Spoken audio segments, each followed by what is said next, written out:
All right, today we'll be working on 12.4 in the notes. Doesn't necessarily line up with 12.4 in the book, though. We're mainly just going to be using the notes today anyways, not the textbook. All right, so in 12.4, we're going to start working on what's called instantaneous rate of change in tangent lines. Now, in order to have a good understanding of that, we're going to kind of rewind and review average rate of change, which is something we covered in the first semester. And here's the concept of average rate of change. This is a good little diagram to show you what's going on with an average rate of change. This young man, his height is being, obviously, they're tracking it over time. Goes through some growth spurts, goes through some times where he's not growing so much. But if we want to find the average rate of change from 2 points or 2 ages, like 13 to 18, like they're showing here, we don't need to find the slope of this line, then this line, then this line, and then add them all up together and divide by 5.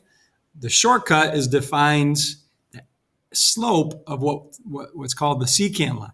Okay, so if we just focus on the slope of this line connecting the 13 and 18, then we get that average rate of change. Okay?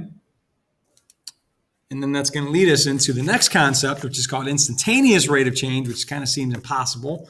Right? If something's changing, how do we find the instant rate of change? This diagram does a good job of addressing them. So like from point P to D is another like average rate of change. But to get the instantaneous rate of change, what we use is what's called a tangent line. The word tangent line means it just touches that curve at one point only. If we can find the slope of that line, then we can get the instantaneous rate of change, or how much he's changing kind of in that moment or in that year alone. Okay?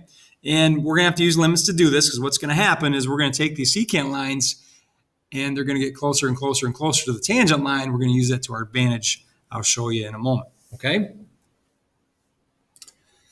Okay, so here we go. So this first example, graph each function, sketch a secant line between the points on the graph of y equals f of x in the closed interval a to b. Identify the slope of the secant line. So we need to start by graphing the function. So we can use our table of values if we want to when we go to our y equals. This one's pretty easy though. It's the quadratic function shifted down 1. So its vertex is at 0, 1. So why don't you go ahead and start drawing this in here. 0, 1, and we can also just start creating some values in our head if we don't want to grab a table, right? When x is 1, 1 squared is 1, 1 minus 1 is 0. So there's another coordinate we can put on. Let me go to 2, right? 2 squared is 4, 4 minus 1 is 3. So 2, 3 is on the graph. And then we got reflection points that we can count on because it's symmetric. Okay? So like I said, manually just plug it in your head or use your table to get this parabola going. Now it says sketch a secant line between the points on the graph, okay? Now you gotta look closely here. When I actually first looked at these notes too, I thought this was an ordered pair. These are brackets. So they're telling us in a closed interval from A to B, these are both x values. They're telling us from this x value, let's call it x1, to this x, the second x value, or x2. Okay, so at -1, where is my graph? Right here. Here's the point. At the second x value of 2, where's the ordered pair? It's right here at 2, 3. Okay, so then draw the secant line through those 2 points. All right. Okay, so identify the slope of the secant line. So now that we have the secant line right in front of us, that's all we need to focus on. That's basically what we're doing, is finding the average rate of change, as I talked about in the intro, if we find the slope of that secant line. So using these 2 points, this one is -1. Clearly the y value is 0. And what's the other one? 2, 3. Now we just find the rate of change, or slope. So slope is change in y, so 3 minus 0. Over 2 minus a -1. So that gives us 3 over 3. So we have a slope of 1. Okay, and then we can kind of just check that from our graphs too. Yep, looks like it is going up 1 over 1, clearly. So that's our slope. All right, let me show you one more. Let me show you 4, and then leave the other 2 to you. How about this natural log of x? It might be a little bit tougher to do in your head.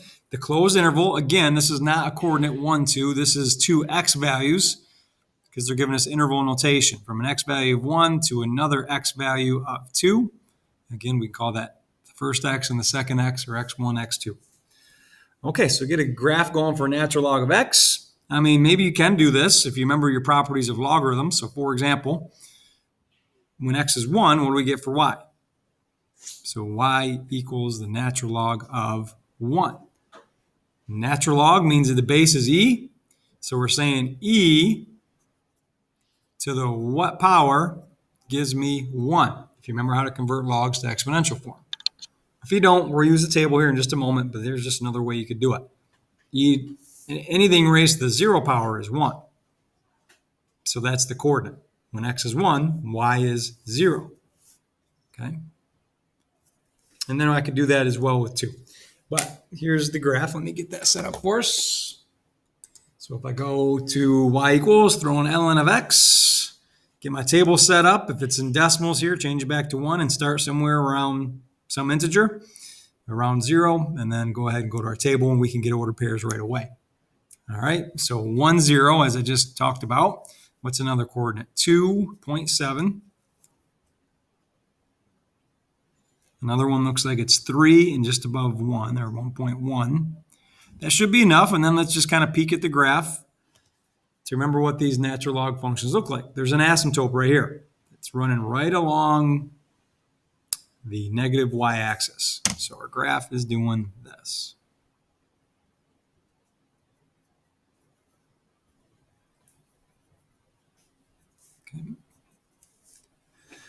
Okay, so step 1, graph the function. Check, did that. Step 2, sketch a secant line between the points 1, 2. So at x equals 1, here's the coordinate, and x equals 2 is right next to it.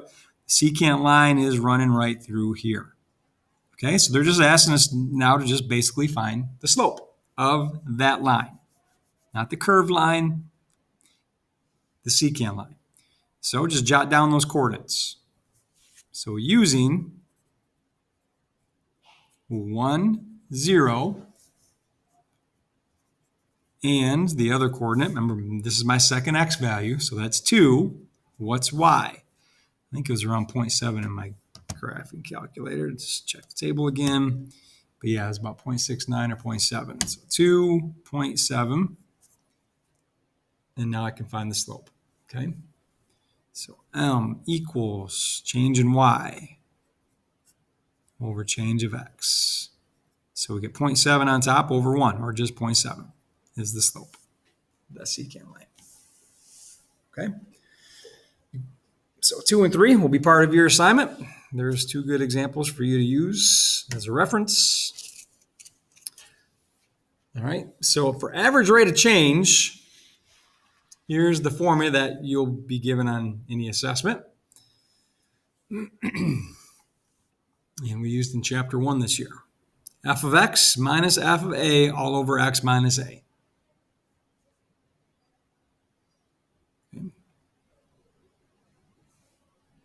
We could also call it like x2 minus x1 over f of x2 minus f of x1. That's basically what we were just doing up there.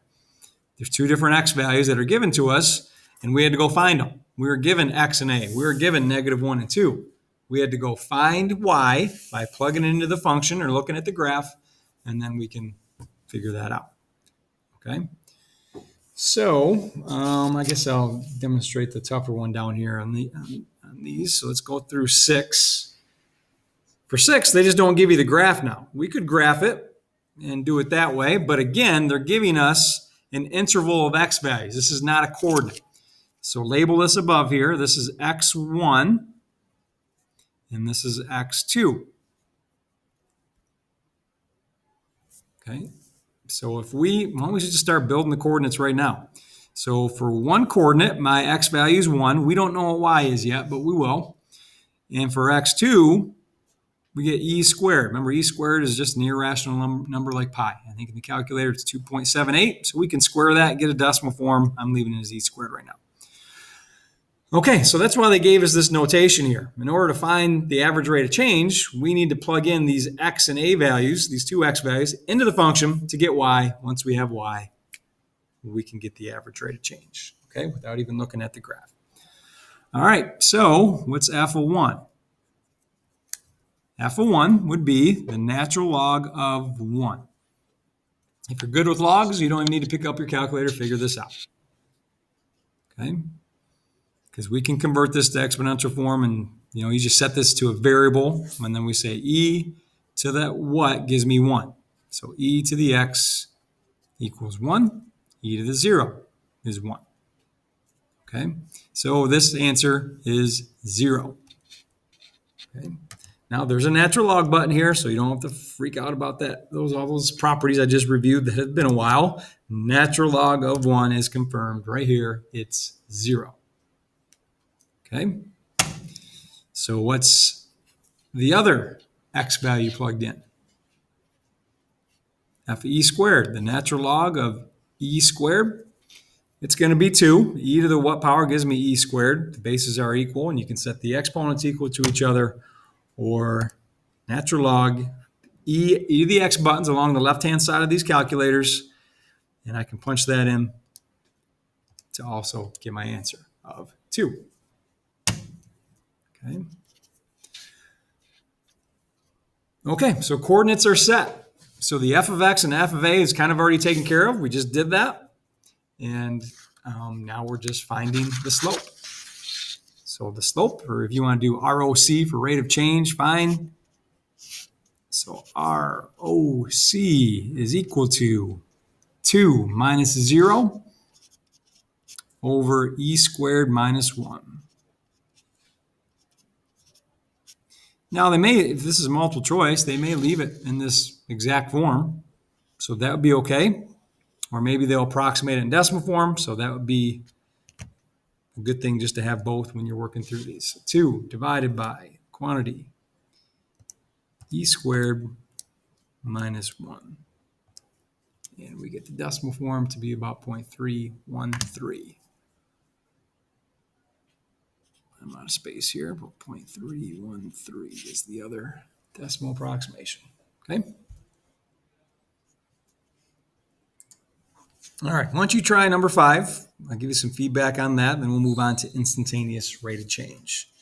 Set up your coordinates for 5 and get your average rate of change. All right, so here's our function. That's what it looks like. So from -1 to 1, which would mean it's the secant line kind of cutting right through this way, so we should expect a negative slope now. And then to get those values, remember our coordinates are kind of setting up like this, -1 and 1. Now I need to go evaluate the function with -1 and 1 to get these missing y values. The table gives me 0 and -2 for these values. Okay, so now we can find the slope. Average rate of change is -2 minus nothing, and then 1 minus a negative. So we're going to have 1 plus 1. So -2 over +2, -1 is the average rate of change.